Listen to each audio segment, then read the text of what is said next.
Hello everyone, and welcome to my channel Reddit-Stories-GG. And now let me tell you a story. I walked up to the table and stood there. My wife Sophia's jaw dropped, her mouth hanging open in disbelief. It was the most unattractive I'd ever seen her look.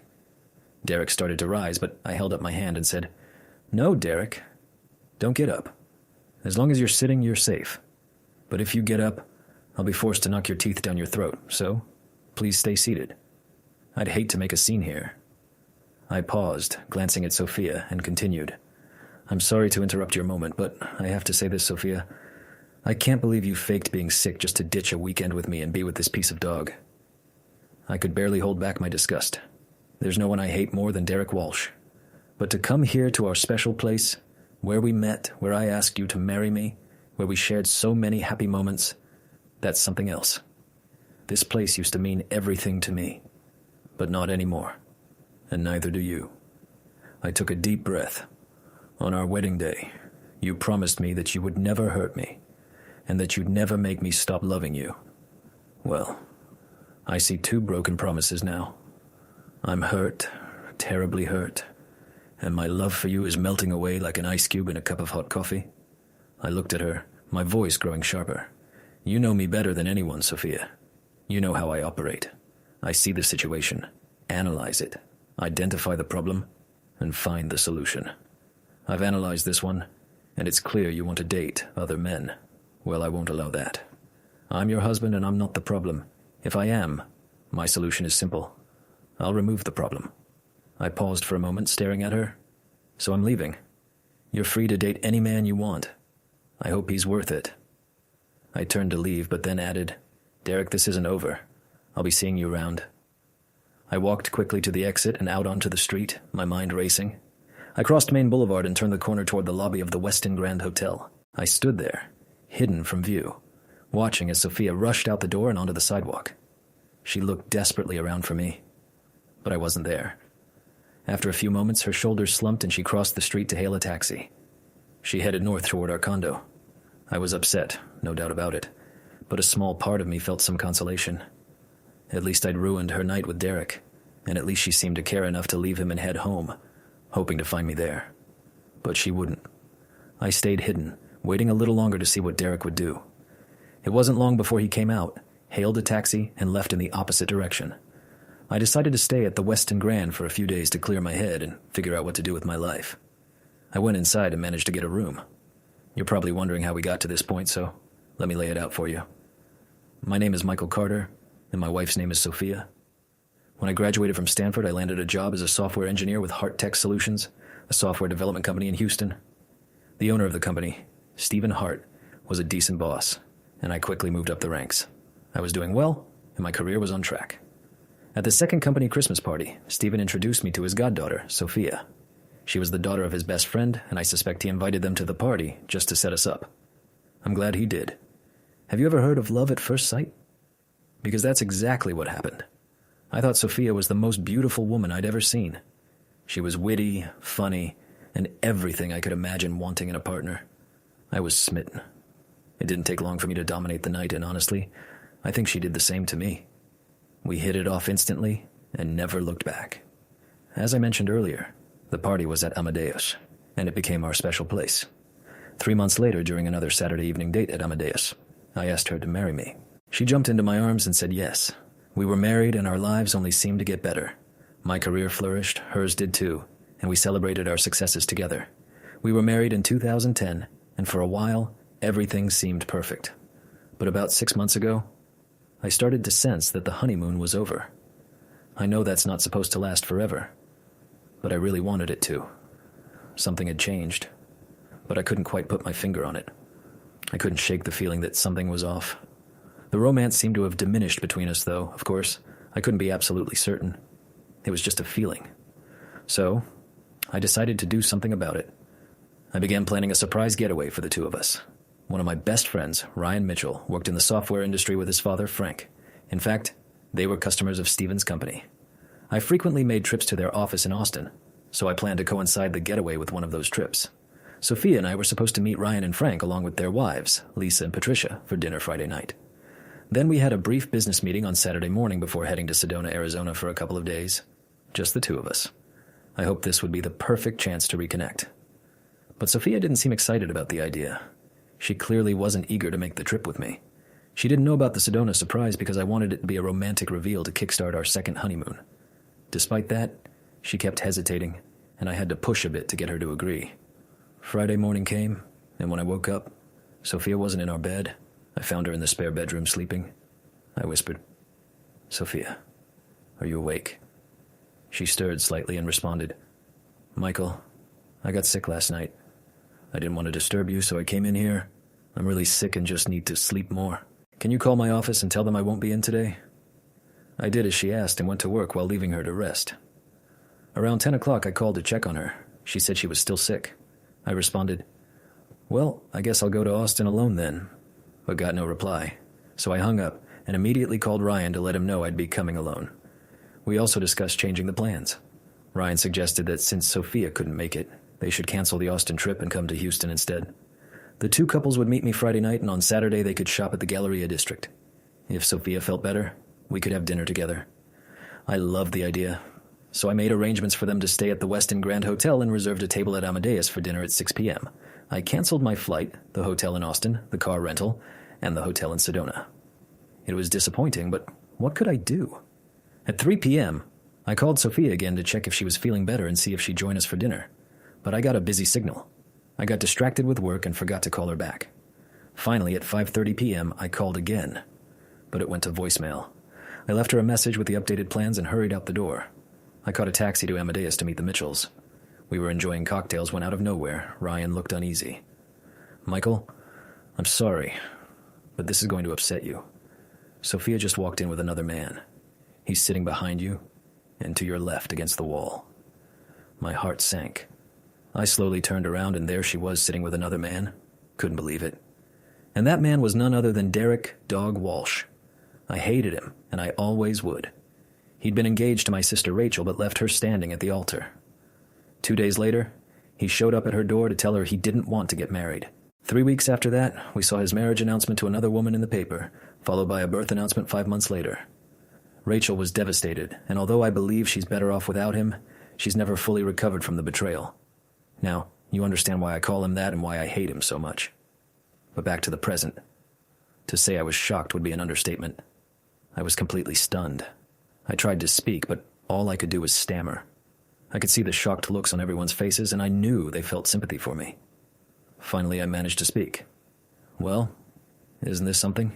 Obviously, I can't continue this evening with you. I'm not going to sit here and pretend I didn't see what we all just saw. I suggest you enjoy the rest of your evening. Why don't we meet for breakfast tomorrow? Tomorrow morning at 9:30 a.m. in your hotel coffee shop. I'm sure I'll be in better shape by then. Also, it's clear that Sophia and I won't be joining you for dinner tomorrow night. I'm really sorry. Please forgive me." I hugged the ladies and both men who were, after all, longtime friends. Then I walked over to the table where Sophia was sitting. Now I'm back in my room at the Westin Grand. I had turned off my cell phone while I was checking in, but I knew I needed to turn it back on. There were several messages from Sophia. Like anyone in my position, I deleted them without listening. As I deleted the last voicemail, my phone rang again, but I let it go to voicemail. I didn't want to hear a thing she had to say. When it beeped with a new voicemail, I just deleted it and turned off my phone again. Saturday morning, I met with Ryan and Frank to discuss our business relationship. I said, "Well, guys, I think there are going to be some significant changes in my life. I'm not sure what those changes will look like yet, but I'd like to ask you not to sign the new contract Steven sent you. Can you give me some time to sort things out with my marriage and my job? As you know, Steven is Sophia's father's best friend and her godfather. If you can, there may be a better deal for you later. If not, I understand. But honestly, I don't see any harm in going month to month with Steven until I've figured things out." They both responded, "Michael, we'll do as you ask. We're with Steven because of you. If your situation changes, we'll always be with you. Let us know what we need to do. We're here for you, however you need us." I was deeply moved and couldn't help but tear up. After another hug, the ladies walked into the restaurant, ready to drag their husbands off to spend their money. Ryan's wife, Lisa, smiled and said, "Come on, dear. Your credit card is cold, and I think it needs to be warmed up." Patricia, Frank's wife, chimed in, "I hope Frank's cards are heat-resistant because we're going to swipe them so many times today that they just might melt. It's not every day we get to shop the Galleria district." Despite everything I was going through, I had to chuckle. They were clearly trying to cheer me up while having fun with their husbands. Hugs all around and off they went. I thought about going to the office to get a few things in order, but I figured Stephen might be there on a Saturday and maybe even Sophia would show up, expecting me to be there. I decided to stay away and go in on Sunday morning instead to handle what I needed to. The rest of Saturday afternoon was spent reading a book. The next morning I went into the office to tie up a few loose ends. I worked out a plan for what I needed to do on Monday and then returned to my hotel room with the Houston Chronicle. I started looking at apartment listings. I couldn't stay at the Westin Grand for long, so I needed to find something else. After finding a few options, I made some calls and set up appointments for Tuesday morning. Once everything was scheduled, I decided to relax and watch some football. Monday morning, I went to see my attorney, Thomas. He had been my lawyer since I first arrived in Houston. And I asked him if he'd have any issue representing me in a divorce. He said, "God, no, Michael. You can't really expect me to believe you're divorcing Sophia. You love her like nobody I've ever seen." I replied, "Thomas, the key word here is love. Past tense. I don't love her anymore. If you don't want to represent me, that's fine.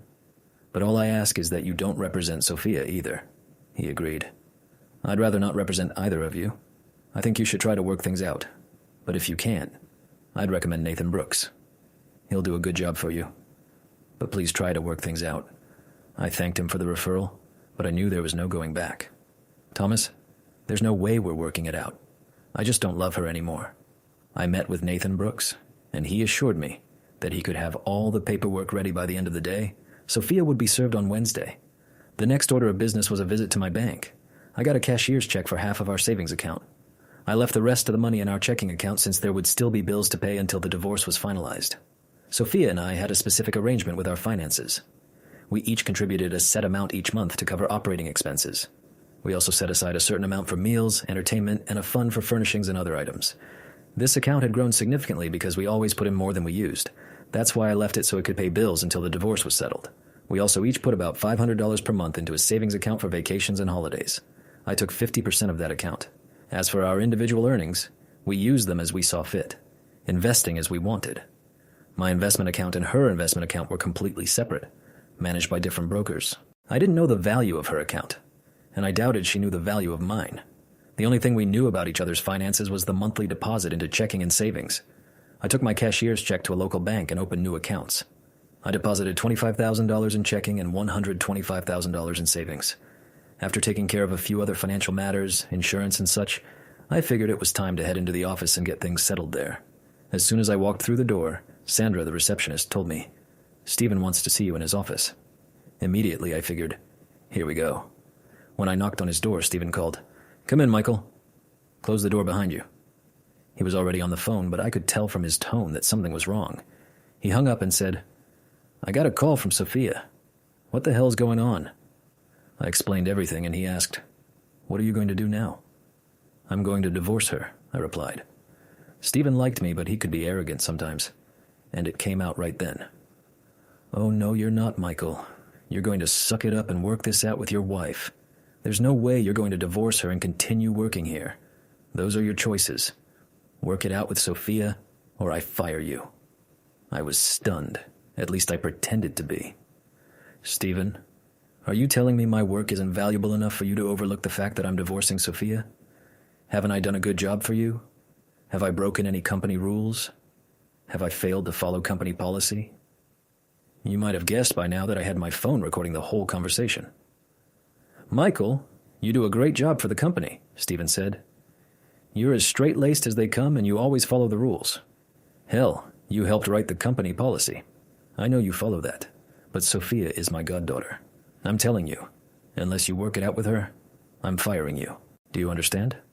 I knew he was just trying to pressure me, but I was ready to turn the tables on him. I didn't smile, but I wanted to. Instead, I said with a sad voice, "Then, Stephen, you're going to have to say the words, because I'm divorcing Sophia." He looked surprised and disappointed. "Michael, you're fired." I asked him to have security escort me to my office so I could gather a few things. I had suspected this might happen, so I'd already packed a few things on Sunday. After all the years of working together, I knew Stephen well enough. When I got to my office, well, I guess I should say my former office, there were only a few things I wanted. I packed them in a small box I had grabbed from the storage room. As I was about to leave, Stephen said, Michael, what about this picture? It was a picture of Sophia and me on our wedding day. She looks beautiful in her wedding gown, and I'll admit I didn't look too shabby in my tuxedo either. A wave of sadness washed over me, and I felt tears well up in my eyes. Oh, I always did love that frame, I said. I picked up the picture, took the back off, and dropped the photo in the trash. I placed the frame in my box of belongings. As I turned to walk out the door, there stood Sophia. She looked shocked, and tears were streaming down her face. Obviously, she had seen me discard the wedding picture and felt the impact of what I had done. She asked in a subdued voice, "Michael, can we talk?" "Sophia, you already cheated on me. How do you expect us to move forward?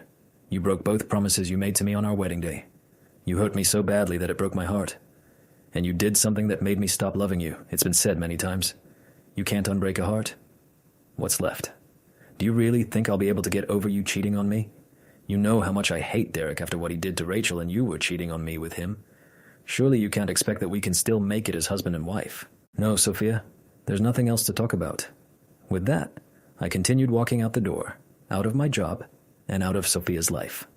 I called Ryan Mitchell and told him that Sophia and I were divorcing and that I had been fired from Heart Tech Solutions because of it. I explained that I was working on a new security system program, one that would be head and shoulders above what Hart was offering, but I needed a couple of months to get it ready for implementation. For the last 2 years, Stephen hadn't allowed me to program as part of my job, preferring that I focus on system maintenance projects and customer relations. Because of that, I'd been writing code on my own time, and I was nearly finished. Had I not been fired, I would have pitched it to Stephen after he saw the improvements over his current program. But now, I was free to market it on my own. Ryan said he'd have to check with his dad before giving a final answer, but I was confident they'd be willing to give me a few months to finalize the program. After that, they'd evaluate it, and depending on that, they could implement it. I moved out of the hotel within 4 days into a very nice apartment. The rent was high, but I had the reserves to make it work for a few months. After the move, I spent 10 to 12 hours a day writing and testing code. I knew I could have it ready for market soon, but I was driven to finish it and move on with my life. During this time, Sophia was served with the divorce papers. She called me numerous times wanting to talk things through. I listened to all of her voice messages, but there was nothing I felt needed to be said.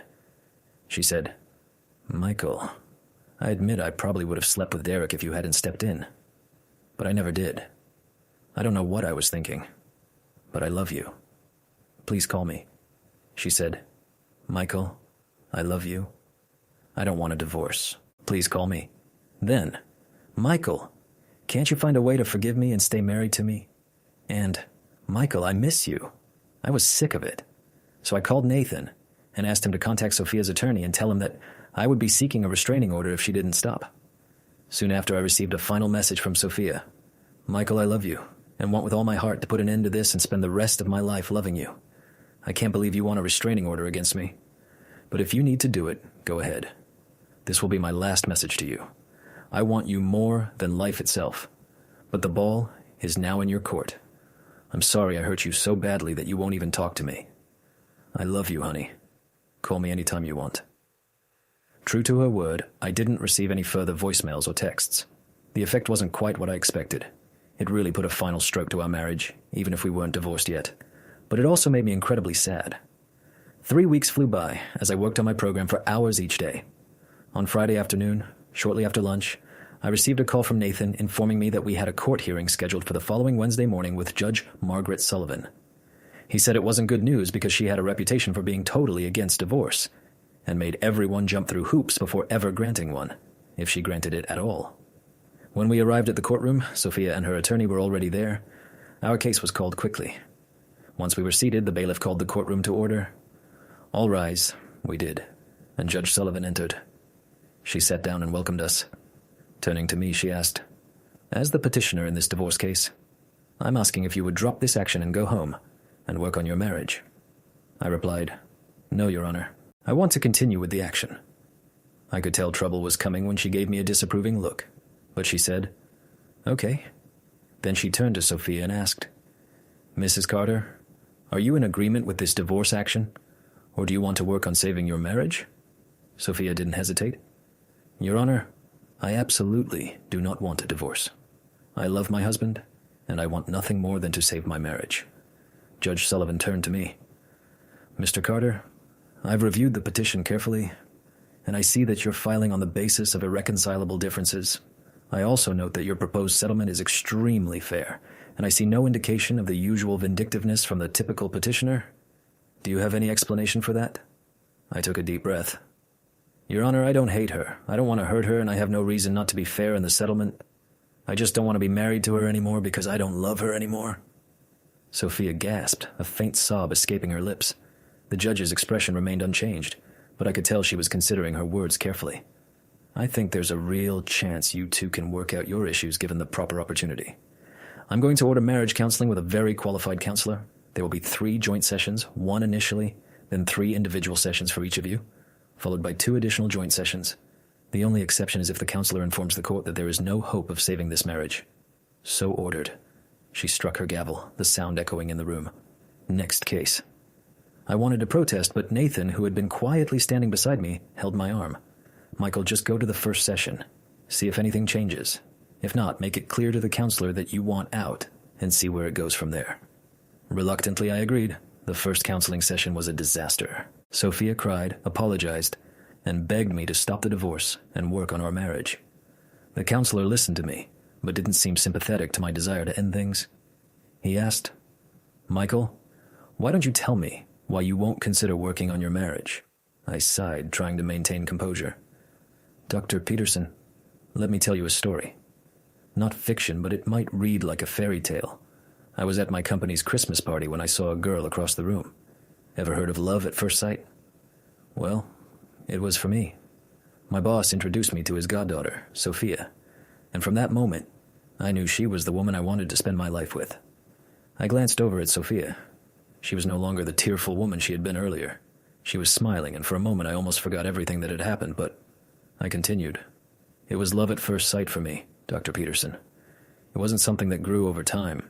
It was instant. Does that give you any hints as to my psychological makeup? I would think it would. So if I can fall in love at first sight, then isn't it possible that I can fall out of love just as quickly? Sophia flinched at my words, but I pressed on. She was on a date with another man. She claims she never slept with him, and I believe her. But I know for a fact she would have if I hadn't stepped in. She cheated on me any way you want to look at it. A date with another man is still cheating. And to make matters worse, the man she was with was Derek Dog Walsh, my worst enemy. You see, she knew how much I hated him, how much he hurt my sister, Rachel. And yet, she chose him. I paused, feeling the weight of everything I was saying. And then, to top it all off, she went with him to our special place. The place where we met. The place where I asked her to marry me. The place where we had so many good memories. It was the place I envisioned us celebrating the birth of our first child. When I saw her with him, raising their glasses, toasting each other, and smiling, it was like my heart tore open. The love I had for her started leaking out. By the time I reached their table, my heart was already half empty. By the time I walked out of that restaurant, it was dead. There was no more love left for her. I paused, then looked directly at Sophia. So now you see, Dr. Peterson, why I don't want to be married to her anymore. There's no love left, and I don't want to be in a marriage when I don't love her anymore. I can't be any clearer than that. By this point, Sophia was openly crying. I felt a pang of sympathy, but it didn't change my resolve. I turned to her and said, Sophia, I'm sorry. I don't want to hurt you, but can't you see my point? You wouldn't want to be married to me if I didn't love you? And I don't. Dr. Peterson said, Well, our time's up for today. That's it for today. But I feel like we've covered everything, and I'm confident we can make progress with individual counseling. I really believe that we can reconnect. I'll recommend to the judge that these sessions should continue. At that moment, I was furious. After everything I just said, there's no way I'm attending any more sessions. If you think there's any chance for this marriage to survive, you must be out of your mind. Have your sessions with Sophia if you want, but I won't be part of it. I stood up and walked out of the office. I couldn't believe how clueless he was. 2 days later, I received a letter from the court with 3 dates set for my individual counseling sessions. Needless to say, when the first date arrived and I didn't attend, I was escorted to the courthouse. I stood before Judge Sullivan, who ultimately held me in contempt of court. She fined me $500 and told me that if I missed my next session, I'd be jailed. I told her, You'll have to jail me then, because I'm not going to any more sessions. And that's exactly what happened. I skipped the next session. And 2 hours after the scheduled appointment, a police officer knocked on my door. He escorted me to Harris County Jail. What a lovely place, I thought. Yikes. My attorney visited me every day trying to convince me to attend the counseling, but I refused. On the third day, I had another visitor. My old boss, Stephen. He was allowed a 15-minute visit. "Michael, I'm sorry you're going through this," he said. "I'm also sorry for the way I treated you. I should have seen how things were with you and been more supportive. I think I have a way out of this for you. If you'll just give me a chance to work through it with you. If you agree to the individual counseling, Judge Sullivan will let you out of jail. Then you and I can sit down and discuss what I think will help you resolve your situation. All I ask is that you consider coming back to work for me afterward. No promises. Just think about it." For the first time in a long while, I felt good about something. Stephen had always been my friend and had treated me fairly before everything with Sophia blew up. I agreed to do what he asked and promised to consider going back to work for Heart Tech Solutions. The judge scheduled my first individual session for the next day. An officer escorted me home where I showered, shaved, and dressed for the appointment. Then he took me to the session and waited while I attended. The session went exactly as expected. Lots of psychological digging and probing. I did my best to cooperate. When it was over, Dr. Peterson escorted me out and told the officer, "Mr. Carter was very cooperative and has agreed to attend the next session a week from today." The officer replied, "Very well, Mr. Carter. You're free to go home. But let me caution you. If you miss next week's session, you'll be brought before Judge Sullivan again. And trust me, you don't want to be in your shoes then. She's tough when she gets mad. So, don't skip that session." I called Stephen and agreed to meet him at my apartment the next day. We spent the whole morning discussing his proposed plan. We made all the necessary arrangements to get what we needed, then went to lunch. Afterward, we sat down again to discuss my future involvement with Heart Tech Solutions. "Stephen," I said, "I've always respected you, and you've been a good friend, but I need to do what's best for me. You might remember that when I got my last promotion, you told me not to do any programming. You said I was too valuable as a system maintenance manager and customer service relations manager to get involved with programming.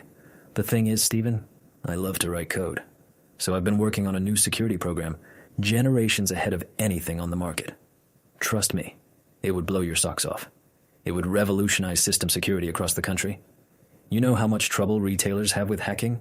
Well, with my program, it will be totally impossible. I'm a couple of months away from testing it on real company data, and I estimate it'll be ready to roll out in 3 or 4 months. Stephen nodded. You've already lined up a test, right? I smiled. Stephen, I could never pull the wool over your eyes. Yes, I've lined it up. Ryan and his team are on board. They're with you because of my personal friendship with Ryan. And honestly, if my program works, they'll be leaving you. Stephen said, I know you're right. But how do you plan to get around the non-compete clause in your contract? Stephen, the non-compete clause only applies if I quit or was fired for cause, I replied. But neither of those apply here. You fired me because I wouldn't try to work out my marriage. Because of that, there's no non-compete issue. Stephen gave me a sly smile. Not to be contentious, but I could have always come up with some work-related issues to fall back on. I laughed at him and he shot me a look, clearly annoyed that I found it funny.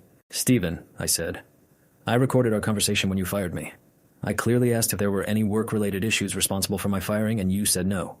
You admitted my firing was all about Sophia. I've got you on tape. Why did you feel it was necessary to tape that conversation? He asked. Because, Stephen, I replied, I know you. I knew how much you love Sophia, and I was pretty sure you'd do everything you could to stop me from divorcing her. Okay, fair enough, he said. I continued. I expect to make a fortune with this new software, and I'm willing to share that with you under certain conditions. I'll come back to work for you full-time. My duties can stay the same with customer service relations, but I won't go back to the system maintenance side. You'll need to hire a manager to handle that, and that manager should report to me because the new program will be closely tied to the system. If you're on board, I'm confident you'll love it. I paused for a moment. The rest of my time, about 40%, will be spent on program development. Even though I'll be working full-time for you, I'll be paid to develop my program and future programs.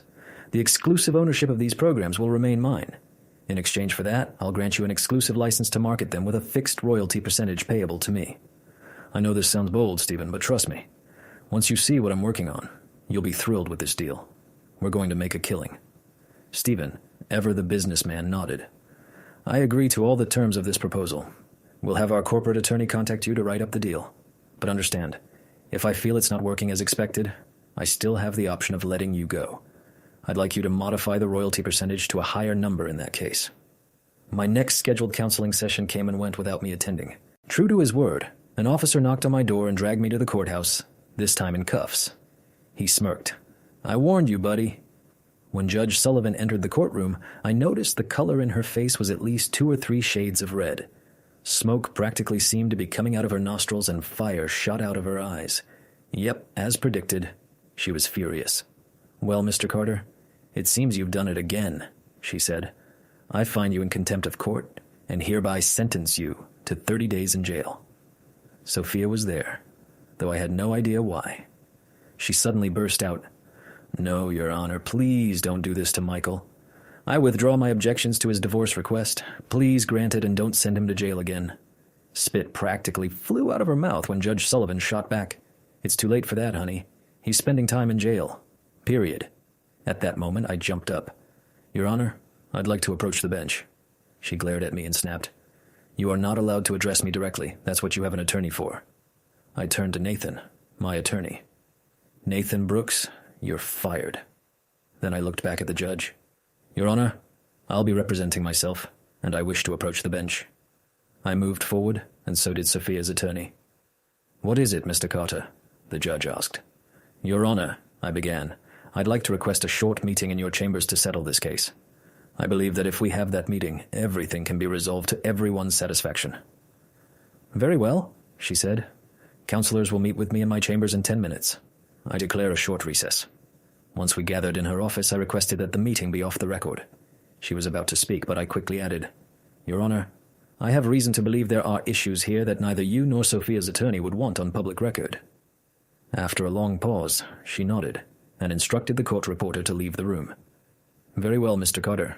This is your show. Let's hear it." I took a deep breath. "First of all, Your Honor, I have no desire for anyone to get hurt further in these proceedings.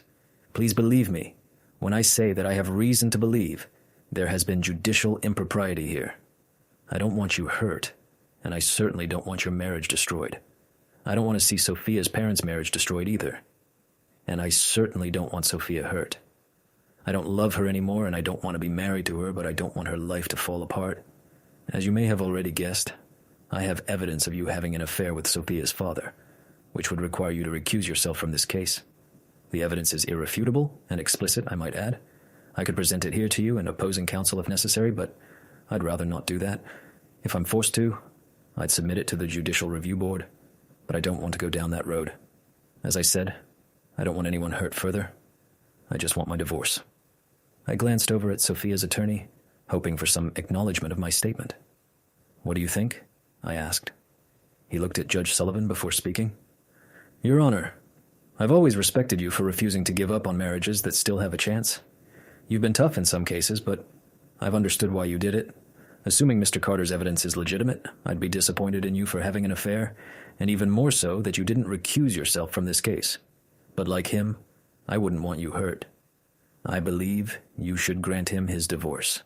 Turning back to me, he added, "Mr. Carter, my only request is that you sit down with Sophia for just a little while and let her talk to you.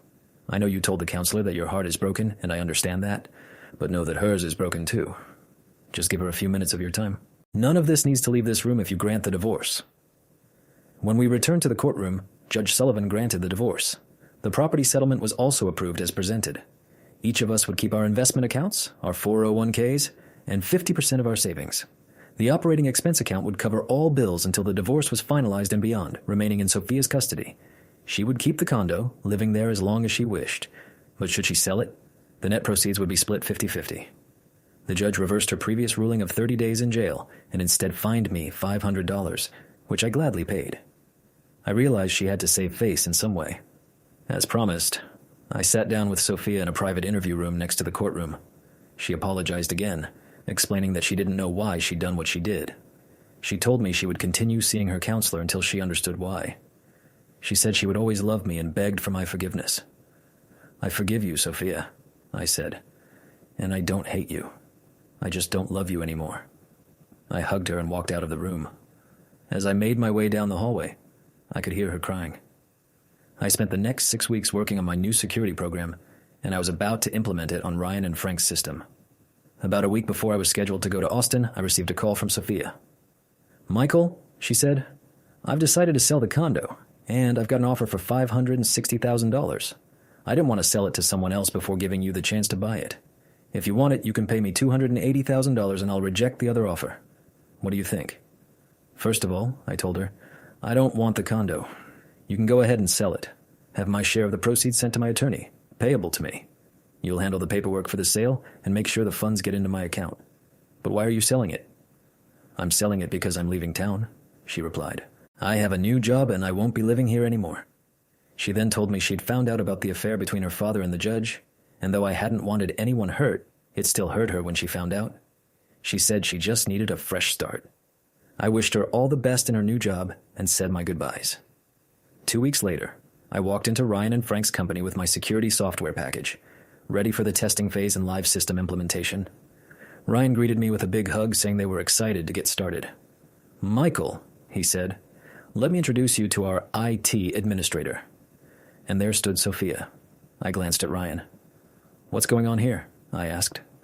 He smiled and replied, "Sophia's our new IT administrator. I'm sure you know how talented she is, and I'm sure you'll—" I was a bit taken aback, but replied, "I'll need a workstation to work on a few things for the rest of the day.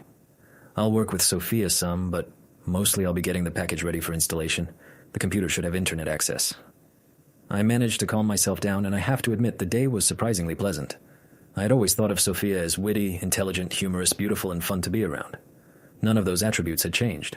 As I said, the day was pleasant. Sophia had always been my best friend, as well as my wife, and I found myself missing her in ways I hadn't expected. Throughout the day, it was clear she was doing everything she could to stay close to me, to interact with me, and yes, to subtly touch me. It was having an effect, though I tried not to let it show. At 5:30 p.m., we said our goodbyes with a casual, "I'll see you tomorrow," and left. Sitting in my hotel room later that night, I did a lot of thinking and decided to make a bold move. I logged onto my laptop and hacked into the company's computer system. Yes, as you might expect from a programmer, I'd always left a backdoor in the system just in case I ever needed access. I hacked into the personnel records and found Sophia's address. I went to the wine store, bought a bottle of her favorite wine, and drove to her apartment. The doorman asked if she was expecting me, and when I told him no, he called her apartment.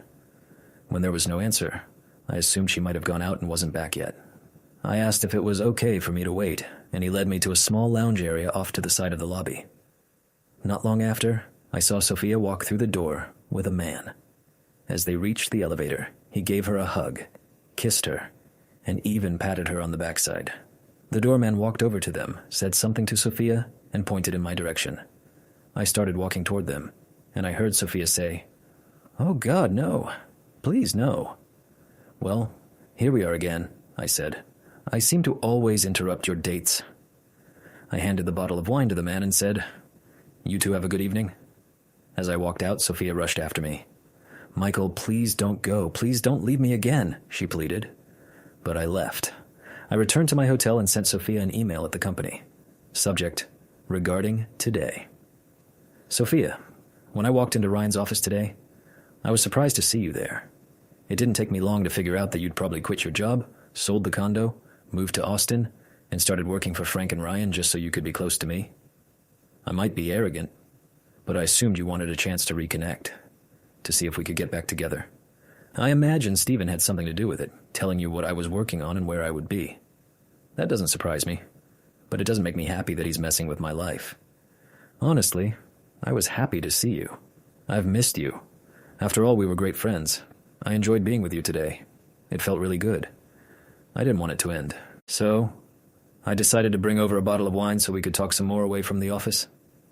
I had to take a moment to refocus my thoughts, but I continued. And then my surprise came when I saw you with another man. Kind of confuses me.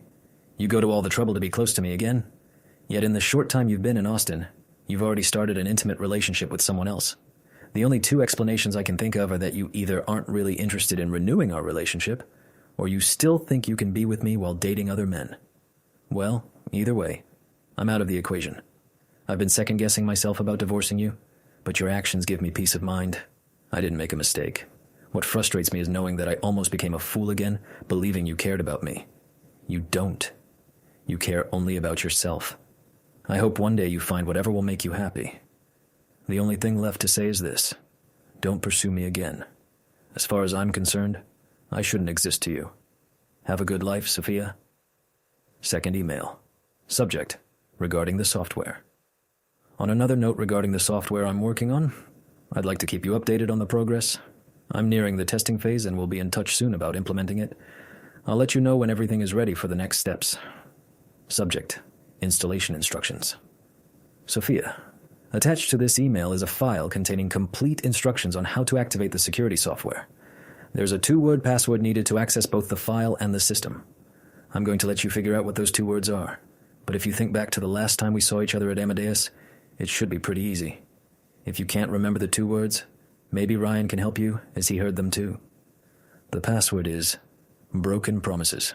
Those 2 words will always be needed to access the system. I know I was being a bit juvenile, but so be it. Every time you access the system, I want you to be reminded of how you treated our marriage. I've installed the package on the server, and with the instructions, you'll only need to activate it and set second-level access codes and passwords for various users. It's all in the instructions. If you have any issues in the future, call Steven, and he'll put you in touch with the staff that worked with me on the program, because I won't be working there anymore. Good luck. Sometimes men who've divorced a cheating wife end up with a younger, more beautiful, sexier, smarter, and more intelligent woman. She enjoys life more, loves him forever, and never cheats. That was Sophia before she cheated on our marriage. And then it wasn't. I didn't find that woman. In fact, when I resigned from Heart Tech Solutions, I fell into a deep depression. Yes, I continued to receive huge royalty payments for the security package licenses Steven continued to market. It was beyond my expectations, but the money didn't matter to me anymore. I was in uncharted territory. My self-esteem hit rock bottom. I had lost all confidence in myself. A first for me, as I'd always been self-assured. I knew I had a problem, so I took action and started seeing a counselor. After a few sessions, I began to come around. I continued with the counseling, not with Dr. Peterson, but it was still a step in the right direction. I dated occasionally, but nothing serious. With the money coming in, my life improved, and I decided to go with the flow for a while before I ever fell in love again. If you enjoyed this, subscribe to Reddit Stories GG for more tales.